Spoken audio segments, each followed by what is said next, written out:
ଆଜି ଆସନ୍ତୁ ଶୁଣିବା ଏକ ସୁନ୍ଦର କାହାଣୀ। ଜୀବର ଭଲ ମନ୍ଦ ବାଣୀ, ମରଣ କାଳେ ତାହା ଜାଣି। ସେ ବିଷୟରେ ଏକ ସୁନ୍ଦର କାହାଣୀ। ଗୋଟିଏ ଶ୍ମଶାନ ଘାଟରେ ଜଣେ ବାବାଜୀଙ୍କର ଆଶ୍ରମ ଥିଲା। ତାର ଅଳ୍ପ ଦୂରରେ ଗୋଟିଏ ବେଶ୍ୟାର ଘର ଥିଲା। ବାବାଜୀ ତାଙ୍କ ଆଶ୍ରମରେ ରହି ଜପ ତପ ଓ ଧ୍ୟାନ କରନ୍ତି ଏବଂ ବେଶ୍ୟା ମଧ୍ୟ ତାର ଆଶ୍ରମରେ ତାର ଘରେ ରହିଥାଏ। ଗୋଟିଏ ତାର ଝିଅ ଥିଲା, ସେ ତା ସହିତ ରହି ତାର ସମସ୍ତ କାର୍ଯ୍ୟକ୍ରମ କରୁଥିଲା। ହଠାତ୍ ଦିନେ ସେଇ ଗ୍ରାମର ଗୋଟିଏ ଲୋକର ମୃତ୍ୟୁ ହୋଇଗଲା।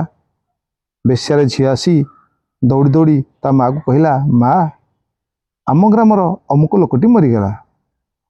ଝିଅ କଥା ଶୁଣି ତାର ମା କହିଲା, ଯା ଦେଖି ଆସିବୁ ସେ ସ୍ୱର୍ଗକୁ ଗଲା କି ନରକକୁ ଗଲା। ଅଳ୍ପ ସମୟ ପରେ ଝିଅ ଆସି କହିଲା, ମା, ସେ ଲୋକଟି ନରକକୁ ଗଲା। ଏକଥା ମଧ୍ୟ ବାବାଜୀ ଶୁଣୁଥିଲା।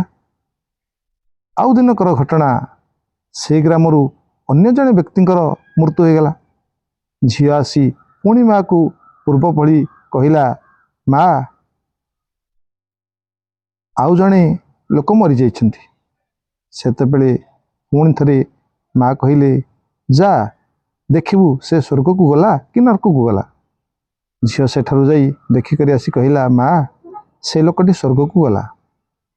ଏକଥା ବାବାଜୀ ପୂର୍ବ ଭଳି ଶୁଣୁଥିଲେ।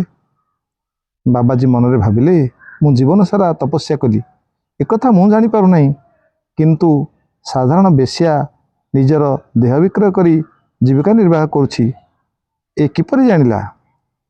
ବାବାଜୀ ଏହା ବିଚାର କରି ବେଶ୍ୟା ପାଖରେ ପହଞ୍ଚି କହିଲେ, ମା, ସେଦିନ ଯେଉଁ ଲୋକଟିର ମୃତ୍ୟୁ ହେଲା ତୁମେ ଶୁଣିକରି କହିଲ ନରକକୁ ଗଲା। ଆଜି ଯେଉଁ ଲୋକଟିର ମୃତ୍ୟୁ ହେଲା ତୁମେ ଶୁଣିକରି କହୁଛ ସ୍ୱର୍ଗକୁ ଗଲା। ତୁମେ ଏହା କିପରି ଜାଣିଲ? ଏହାର ରହସ୍ୟ ମୋତେ ଦୟାକରି କୁହ ତ। ବାବାଜୀର କଥା ଶୁଣି ବେଶ୍ୟା କହିଲା, ବାବା, ସେଦିନ ଯେଉଁ ଲୋକ ମରିଥିଲା ଲୋକମାନେ ବହୁତ ଖୁସି ହେଉଥିଲେ, କହୁଥିଲେ ଏ ଲୋକଟା ମରିଛି, ଭଲ ହେଇଛି, ଆମ ଗାଁର ଗୋଟିଏ କଣ୍ଟା ଗଲା। ଏଭଳି ଲୋକ ଗ୍ରାମରେ ରହିବା ଉଚିତ ନୁହେଁ। ତେଣୁ ସେ ନରକକୁ ଗଲା ବୋଲି ମୋର ଅନୁଭବ ହେଉଥିଲା। କିନ୍ତୁ ଆଜି ଯେଉଁ ଲୋକଟି ମରିଛି ଲୋକମାନେ ବହୁତ ବ୍ୟାକୁଳିତ ହୋଇ କାନ୍ଦୁଛନ୍ତି। ତାର କରିଥିବା ଉପକାର ଗୁଣଗାନ ସବୁ କରୁଛନ୍ତି।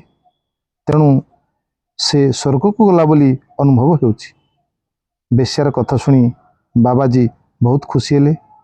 ବାବାଜୀର ସାନ୍ନିଧ୍ୟରେ ବେଶ୍ୟା ଆସିବା ଫଳରେ ସେ ମଧ୍ୟ ତାର ଚରିତ୍ରକୁ ସୁଧାର କରି ସ୍ୱର୍ଗକୁ ଯିବା ପାଇଁ ପ୍ରଯତ୍ନ କରିଥିଲା। ଆପଣମାନେ ଶୁଣନ୍ତୁ, ବଞ୍ଚିବା ଓ ବଢ଼ିବା ଜୀବନର ଶୈଳୀକୁ ପ୍ରାରମ୍ଭରୁ ଶୃଙ୍ଖଳାବଦ୍ଧରେ ରଖିବା ଉଚିତ। ଯଦି ଆମ ଜୀବନରେ ଦିନଚର୍ଯ୍ୟା ସକାଳର ପ୍ରାତଃ ଜାଗରଣ ସମୟରୁ ରାତ୍ରରେ ଶୋଇବା ପର୍ଯ୍ୟନ୍ତ ଠିକ୍ ଭାବରେ ବିନିଯୋଗ କରି ଆତ୍ମଚିନ୍ତନ କରିବା, ତାହେଲେ ଆମ ଜୀବନ ମଧୁମୟ ହୋଇପାରିବ ଏବଂ ଆମ ଜୀବନର ଲକ୍ଷ୍ୟ ସାଧିତ ହେବ। ଧନ୍ୟବାଦ। ଜୟ ଜଗନ୍ନାଥ।